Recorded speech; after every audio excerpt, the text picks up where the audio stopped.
Prologue: The Curse Awakens. Centuries ago, a tribal shaman explains the creation of the Heart of Jumanji, a mystical stone that controls the balance of the magical jungle. The tribe seals it away, fearing the corruption within. But a dark entity, the Shadow, is shown watching from the void, waiting to be freed. This sequence establishes lore that Jumanji is more than a game. It's an ancient curse with unfinished business. Years after the events of the next level, Spencer, Martha, Fridge, and Bethany are now in their late 20s, navigating adult struggles. They meet at Nora's cafe to reconnect. While joking about old times, Spencer admits he's been having recurring nightmares about Jumanji. Suddenly, tremors shake the town and strange sights appear. Birds of prey circling, lions roaring in the distance. The group realizes something's wrong. Jumanji has followed them into reality. Bethany finds the old game console, which has mysteriously reappeared. Instead of being broken, it morphs into something terrifying. Part console, part glowing board game, part ancient stone totem. Its pieces rearrange, pulsing like a heartbeat. They realize Jumanji has evolved into its final form, one that connects both worlds. As they examine it, the device activates. Vines tear through the cafe floor, pulling them inside. This time, Nora, Danny DeVito's character from the next level, and a couple of customers get sucked in too. The last thing they hear before vanishing. Welcome to Jumanji, the final level. New avatars, last chance. Inside, the players discover new, randomized avatars. Spencer, a rogue with stealth and strategy, but a weakness to betrayal. Martha, a fierce jungle warrior queen with combat mastery. Fridge, a goofy animal sidekick like a gorilla or rhino, still the comic relief, but surprisingly strong. Bethany, an inventor explorer, wielding gadgets and ingenuity. Nora, a mentor avatar, wise but frail, with knowledge of Jumanji's origins. The mix frustrates them, but they quickly learn this setup is deliberate. It's the last stage designed to test them. The villain emerges, the Shadow, the pure embodiment of Jumanji's curse. It appears as a shape-shifting warlord, able to mirror their avatar's powers. The Shadow declares that Jumanji is no longer a prison. It is becoming the real world, and nothing can stop the merge. Their first quest takes them to a crumbling, overgrown city where skyscrapers are twisted with vines and plants.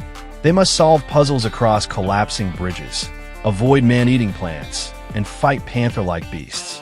Fridge clumsily triggers a trap, costing him one of his 3 lives, leading to plenty of banter. The tension builds. The game is harsher than ever before. They're greeted by Nigel, the NPC guide, who explains the mission: retrieve the Heart of Jumanji from the Shadow's fortress and restore it to the altar. Nigel warns them that this is the point of no return. If they fail, there will be no reset. Along the way, they meet NPCs from past levels, creating nostalgia and emotional callbacks. The group begins to realize this isn't just a game anymore when holographic visions show their real families in danger. Martha sees her parents' house overtaken by vines. Bethany sees wild animals invading her neighborhood, and Spencer sees his mom crying as the sky darkens. The world outside is collapsing.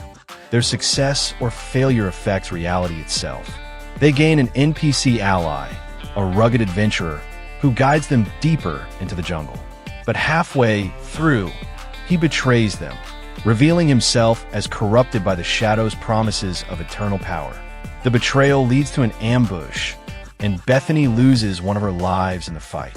The group begins to doubt who they can trust, shaking their confidence. They stumble upon a glowing rift in the jungle sky. Through it, they can see New York and their hometowns under attack.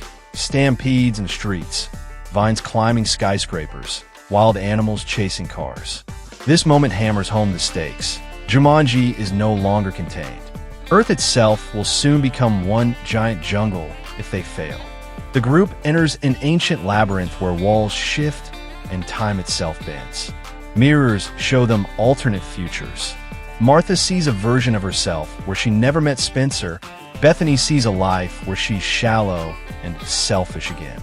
These illusions weaken their resolve, nearly splitting them apart.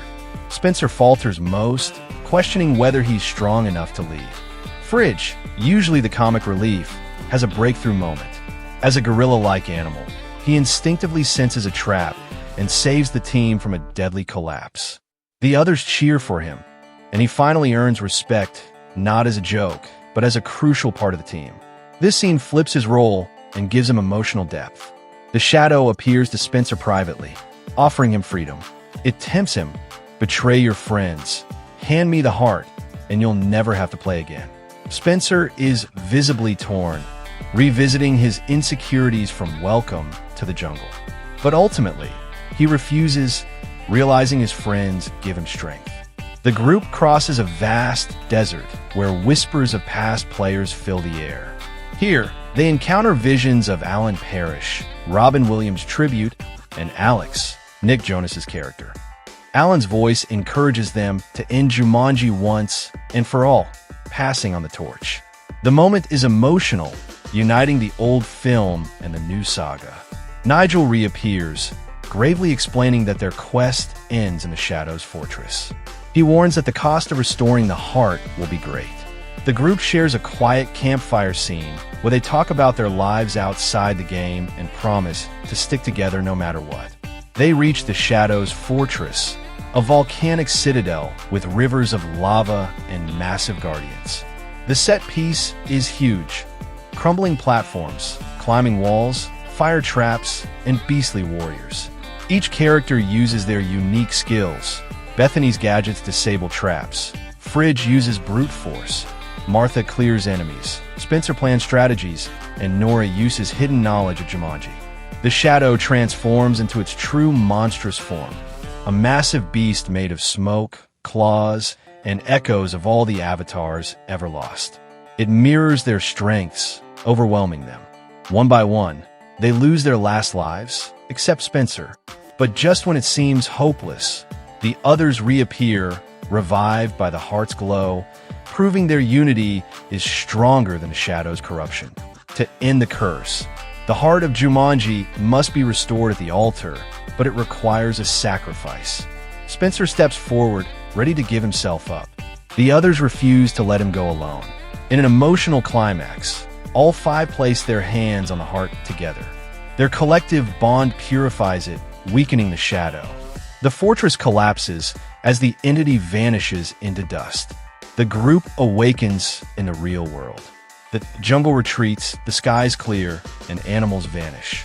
The console lies shattered into ash. The game is finally over. They hug, realizing they've not only saved the world, but also grown into stronger versions of themselves. In the final scene, a young child finds a small, glowing shard of the heart buried in the dirt.